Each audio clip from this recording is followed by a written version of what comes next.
Welcome to the development process of Flutter apps. After watching this video, you'll be able to discuss the benefits of Flutter, list the steps involved in the app development process.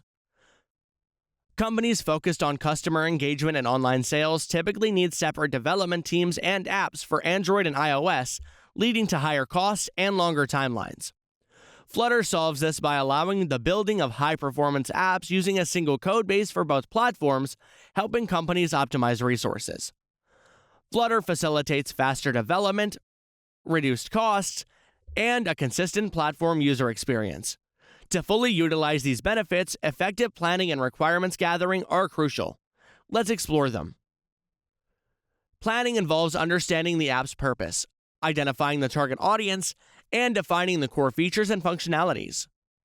Effective planning helps create a clear roadmap and keeps the project on track. Let's discuss the steps involved in effective planning.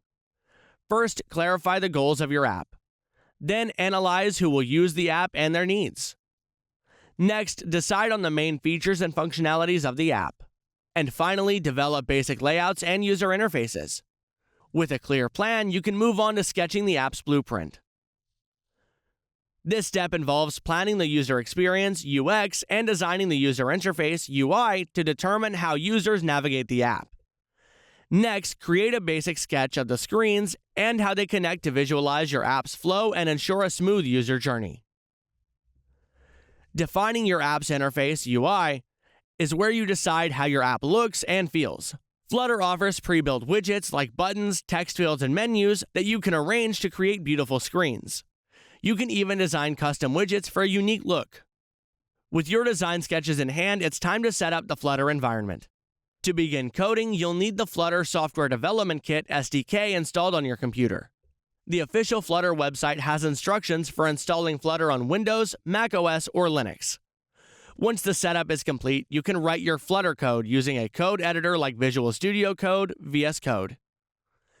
With this, now let's explore the steps in the development stage. Step 1. Start coding with Dart. Flutter apps are written in Dart, a beginner-friendly programming language. Dart is relatively easy to learn, especially with its clear syntax and helpful online resources. Step 2. Use widgets. Everything in a Flutter app is built using widgets. Composing widgets helps to build complex UIs. These include stateless widgets, stateful widgets, and layout widgets. Step 3. Implementing features.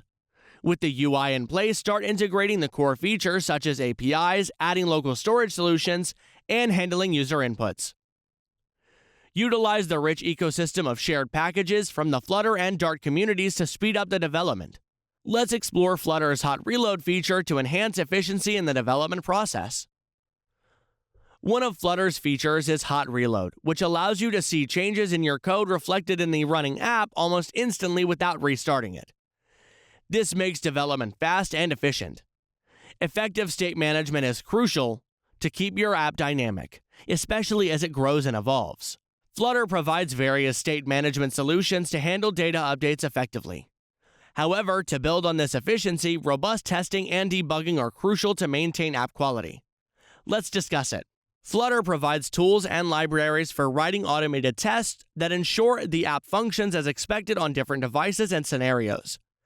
Testing helps identify and fix bugs early, prevent crashes, and provide a smooth user experience. Further, Flutter supports various testing types, including unit, widget, and integration testing. Unit testing tests individual functions or classes. Widget testing tests UI components, and integration testing tests the complete app workflow. Flutter also provides robust debugging tools integrated into IDEs like Android Studio and Visual Studio Code, using the following: debug mode, where you can run your app in debug mode to catch errors early. You can also use breakpoints, which help to pause execution and inspect variables. Use print statements or logging packages for detailed logs. To ensure the app runs efficiently on all devices, you must optimize it. Optimization focuses on enhancing your app's efficiency across all devices. Optimization involves reducing app size and using tools to optimize loading. Use the optimized widget and efficient data structures to enhance performance. Conduct tests on various devices and screen sizes to ensure compatibility. Once the optimization is complete, focus on deploying the app into the user's hands. Once the app is fully developed and tested, the next step is to deploy it to the app stores. Deploying your app involves adhering to store policies, preparing marketing materials, and ensuring that the app meets all necessary guidelines. In this video, you learned that Flutter allows you to build apps for both Android and iOS from a single codebase, streamlining development and reducing cost. Features like hot reload and a rich widget library accelerate the development process and enhance productivity. Flutter offers robust solutions for managing dynamic data and keeping apps responsive and efficient. Flutter focuses on optimizing app performance and ensuring compatibility before deploying to app stores, adhering to guidelines for a smooth launch.